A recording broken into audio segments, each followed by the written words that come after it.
Hey folks, JR, back for another episode of Echoes of Shannon Street Case File. It's going to be episode 65, Anti-Police. Before we get started now, don't forget, click on that subscribe button. I would greatly appreciate it. Get a chance, click on the link down in the description. Follow all things Shannon Street. Alright folks, we're going to continue the investigation. They've finished up the scene description in the house for the most part. What we're going to see now is follow-up investigation, because there's still a lot the police have to do. We're going to get into that without further ado. Memphis Police Department Supplemental Offense Report. This is going to be on the criminal homicide. It's dated January 13, 1983. Victim R.S. Hester. The writer was contacted by Lieutenant Rick Wilson at 3:40 a.m. on Thursday, January 13, 1983. Lieutenant Wilson stated that Patrolman Hester was dead on the scene and requested the writer to come to the Shannon address. The writer arrived on the scene at 4:23 a.m. Scene address was 2239 Shannon, which is the fourth house west of Boxwood on the south side of the street. The writer met Lieutenant Rick Wilson, Sergeant J.M. King, and Sergeant John Garner.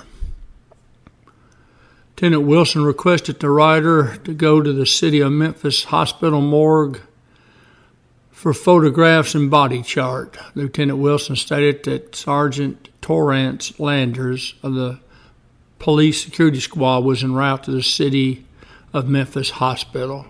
Now that Sergeant J.M. King, he was an inspector later on. I worked for him.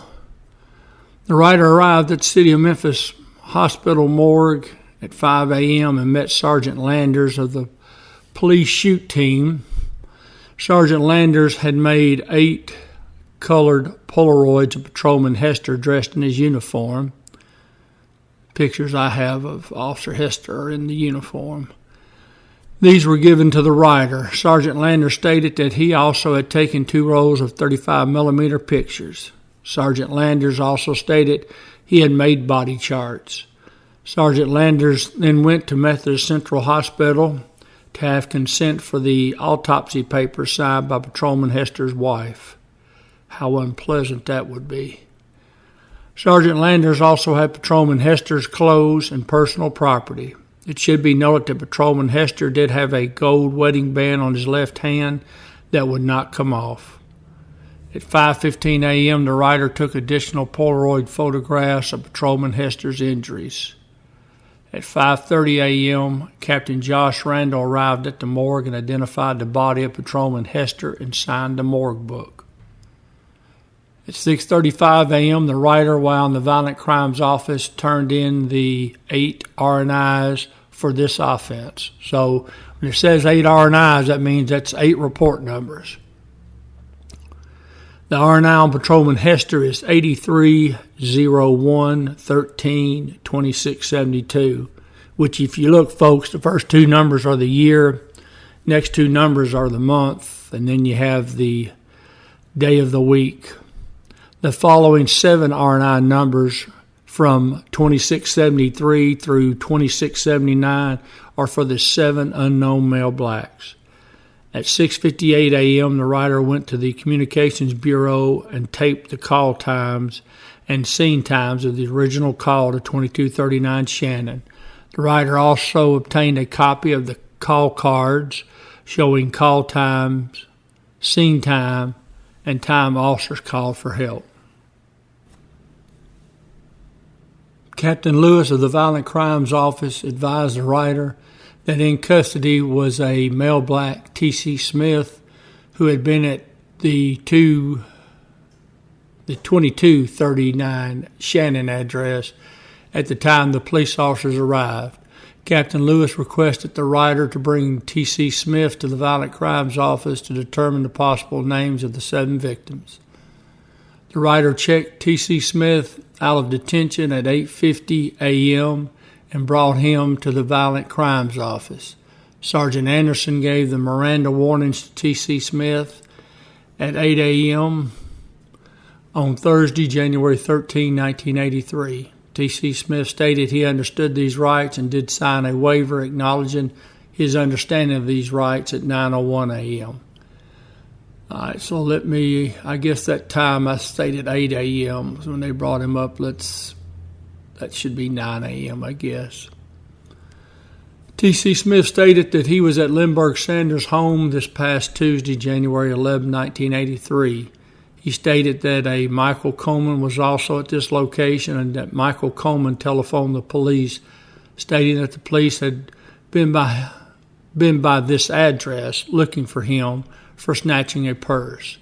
T.C. Smith further stated Michael Coleman told the police on the phone he would like a squad car to come by so they could get it straightened out.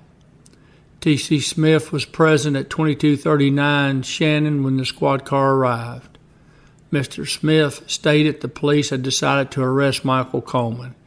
At this point, Lindbergh,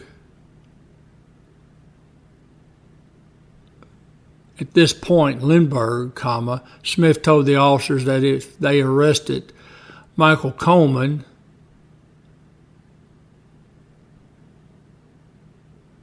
they would have to arrest everyone in the house. T.C. Smith stated he knew that Lindbergh Sanders did not like the police at all and knew trouble was evident. T.C. Smith stated he went out the back door of the house, and as he exited the back door, he heard shots being fired. He then went home. Mr. T.C. Smith further stated that he has known Lindbergh Sanders to use violence on members in the past. He stated he would beat them with a stick when they failed to follow his instructions. T.C. Smith stated that to the best of his memory, the male blacks that were at Lindbergh Sanders' home on Tuesday, January 11, 1983, was Lindbergh Sanders, Michael Coleman, Cassell Harris, male black known to him only as Earl, a male black known to him as Juju, a David Lee, and Larnell Sanders, who is Lindbergh's son. T.C. Smith stated a Peter Murphy was also there, but that he had spoken to Peter Murphy yesterday, and Peter Murphy had gotten away out of the house some way or the other. T.C. Smith stated he was unknown about a male black known as Neil being there, was not sure if Tyrone was there, and did not know Joe Namath. Well, what a shame. I wonder if that's the Joe Namath. Anyways, at 9:35 a.m., a typed statement was being taken from T.C. Smith. At approximately 10:10 a.m., Mr. A.C. Wharton of the Public Defender's Office, and later to become the mayor of Shelby County and the mayor of the city of Memphis, came to the Violent Crimes Office and spoke to T.C. Smith. Mr. Wharton was under the impression that T.C. Smith was charged with 2 criminal offenses. The writer stated that he was unaware of any charges against Mr. Smith, and the writer was in the process at that time of taking a witness statement from Mr. Smith. Mr. Wharton was allowed to talk to T.C. Smith. At 10:20 a.m., T.C. Smith stated to the writer in the presence of A.C. Wharton that he had no further statements to make at this time. At this time, no further questions were asked, and T.C. Smith was returned to the detention area and signed back in at 10 a.m. by the writer. See, folks, that this part right here, just another time, it just infuriates me. Why in the world investigators trying to investigate a homicide, in fact, 8 homicides, and you're going to let a defense attorney saunter up into the Violent Crimes Office, and you're actually going to allow him to go talk to the defendant. See, folks, you, as a defendant, you have the constitutional right to request an attorney. And you don't have to give a statement if you don't want to without your attorney being present. That's your constitutional right. However, the defense attorney does not have a constitutional right to request to see a defendant. There is no constitutional right for that. What they should have told Mr. Wharton was, well, he hasn't requested an attorney and we'll see you later. And you escort him out of the office. In fact, you don't even let him get into the office. They'll sit out in there's a little waiting room right outside the violent crimes office and the robbery office. You have them sit out there. You find out what they want. Nope, sorry, he hadn't requested an attorney. We'll see you later. We've actually arrested attorneys before who tried to bogart up into the office and forcefully get into a room with a defendant. So anyway, just jot that down somewhere. Defense attorneys do not have a constitutional right to see a defendant. The defendant has a constitutional right to request an attorney. Just prior to the type statement, T.C. Smith was shown 7 colored Polaroid photographs of the 7 deceased male blacks. He was asked to identify these male blacks. He identified the photographs as follows. Photograph A1, Lionel Sanders.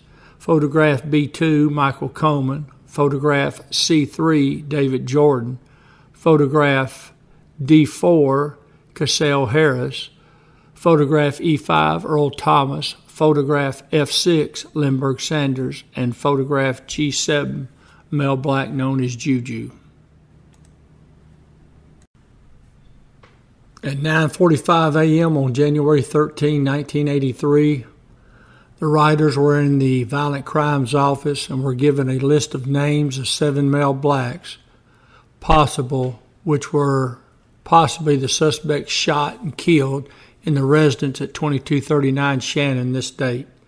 That list included Lindbergh Sanders, Larnell Sanders, David Jordan, Cassell Harris, Michael Coleman, Julius Riley, a.k.a. Red, Earl Thomas, and another male black known only by the name Juju. The writers were advised by Captain Lewis to attempt to locate the next of kin of those subjects and obtain signatures on post-mortem papers. The writer advised that the wife of Lindbergh Sanders and the mother of Larnell Sanders was a male black, Dorothy Sanders, whose address is unknown, but whose brother is Tommy Macklin at 2313 Dexter Avenue, telephone 452-0538. Writers were further advised that David Jordan was the son of a female black, Jacqueline Johnson, home address 594 Somerville, Apartment C, telephone 522-0356. The writer telephoned that number and found that number to be an error, as it was the telephone number of the payroll office at St. Jude Hospital. Upon calling that number, the writer was advised that Jacqueline Johnson was not employed at St. Jude Hospital. Writers were advised that Cassell Harris was believed to reside on Breedlove Street behind the Sundry, address unknown. Michael Coleman was believed to reside at 630 North 7th Street, Apartment A, telephone number 529-8130. That could be 38. Address on Julius Riley and Juju Johnson were unknown. The writer was advised by Sergeant Bolden of the Violent Crimes Bureau that a female black, Annie Thomas, had telephoned the office stating that she believed her brother, Earl Thomas, was one of the 7 involved in the incident. Miss Thomas gave an address of 2498 Vandale, telephone 327-5795. At 9:54 a.m., the writer telephoned Betty Coleman, the mother of Michael Coleman, 630 North 7th Street, Apartment A, 529-8138. Miss Coleman advised that she was the mother of the victim and was advised that she would be picked up and transported to the morgue for identification purposes. What a horrible thing to have to do. Not only to have to go get her, but have to be there with her when she looks at her son all shot to pieces. I hated doing those, by the way. That's a terrible thing to take somebody down there and let them identify their next of kin who have died by violent means. That's nasty work. Nasty work. I hate doing that. At 9:45 a.m., the writer telephoned Annie Thomas at 2498 Vandale, phone 327-5795. Miss Thomas advised that she was a sister of Earl Thomas and would go with the officers to the morgue to identify the body. She stated that her mother, Mary Lee Thomas, was at the home and would stand by to sign the autopsy papers. 10:32 a.m. on January 13, 1983, the riders proceeded to 2498 Vandale, the home of Earl Thomas. The officers were met by Annie Thomas, female black 26, and Albert Thomas, male black 29, the sister and brother of Earl Thomas. Both subjects resided at the Vandale address.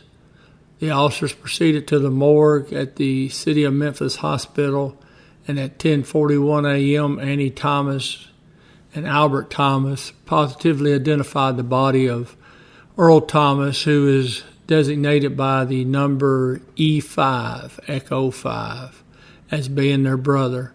The riders transported Annie and Albert Thomas to their home at 2496 Vandale, and Mary Lee Thomas did sign the autopsy papers. By the way, the room where you take them into to view the bodies at the morgue, at least when I was doing it, by that time the morgue was on Madison, but they used to, the little area you'd take them to, and it had a little window, and they would wheel the gurney over by the glass, had a sheet covering the body, and then they would pull the sheet back, and the person would look through the glass and identify the body. It used to have furniture in there, but it got where relatives were taking the furniture and crushing the walls and everything else. Now they took the furniture out, or at least they did it while I was still over there, because they got tired of having to replace the walls. While en route to the Vandale address to return Annie Thomas to that location, the writer did interview her, and she stated that her brother had left their home and had gone to the 2239 Shannon address on Friday, January 7, 1983. She stated that her brother was a follower of Lindbergh Sanders and did believe that the world was going to end on January 10 of 1983. She stated that they had no contact with him since that time, but his girlfriend, Margie Evans, whose address and telephone number were not known by Miss Thomas, had advised her via telephone on January 13, 1983, that she had talked to Earl Thomas on Monday, and he had telephoned her from the Shannon address. Miss Evans advised Annie Thomas that Earl Thomas had whispered to her on the phone that he was a shepherd overlooking the flock and was waiting for the moon to drip with the red color of blood to signal the end of the world. Mrs. Evans stated that she had no contact with Earl Thomas after that date. Miss Thomas further added that she believed that two male blacks who may have left the scene at 2239 Shannon shortly after the officer was taken hostage was Reginald McCrae, who was her brother-in-law, and a second male black known only to her by the name of Pete. Annie Thomas stated that Reginald McCrae is her brother-in-law and that he advised her on January 12, 1983, that he had been interviewed by the police at the Shannon School and released without being arrested. The writer could not verify that information. At 11:55 a.m. on January 13, 1983, the writers proceeded to 630 North 7th Street, Apartment A, the home to Betty Coleman, and did transport Betty Coleman, the mother of Michael Coleman, and Dorothy Campbell of 553 North 5th, Apartment 2, the aunt of Michael Coleman, to the John Gaston Hospital morgue. Oh my God. That would have been horrible. A mother should not see their son in that condition. 12:10 p.m. on January 13, 1983, Dorothy Campbell, aunt of Michael Coleman, did identify the body positively of Michael Coleman. At 12:14 p.m., while at the City of Memphis Hospital morgue, Betty Coleman did sign the autopsy papers on her son, Michael Coleman. At 12:25 p.m. on January 13, 1983, the writer interviewed Charlie Mae Houston, female black, 1686 Pope, 452. The rest of the numbers cut off. Miss Charlie Mae Houston stated she was the mother of Andrew Houston and believed him to be one of the subjects shot at 2239 Shannon. The writer asked Miss Houston if her son had a nickname, at which time she replied that they called him Juju. The writer then advised Miss Houston that he did believe that the unidentified subject in the morgue was nicknamed Juju.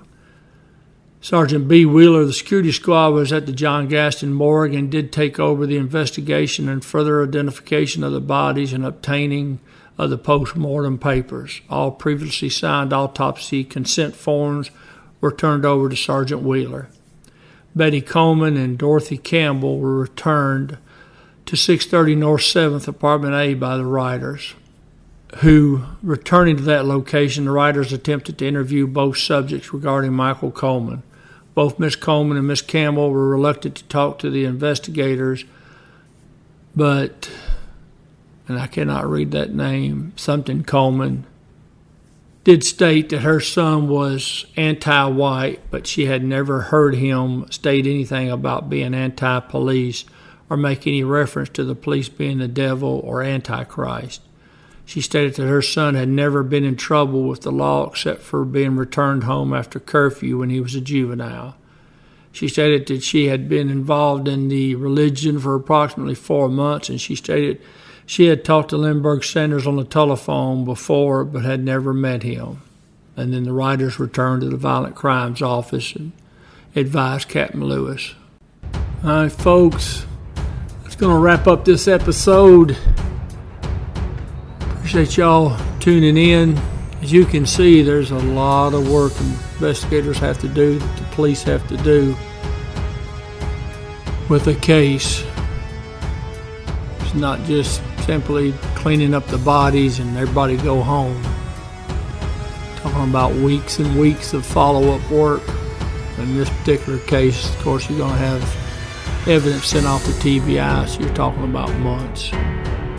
All right, folks, I do appreciate you. As always, we'll have another episode in a few days. Other than that, as always, I will see you down the road.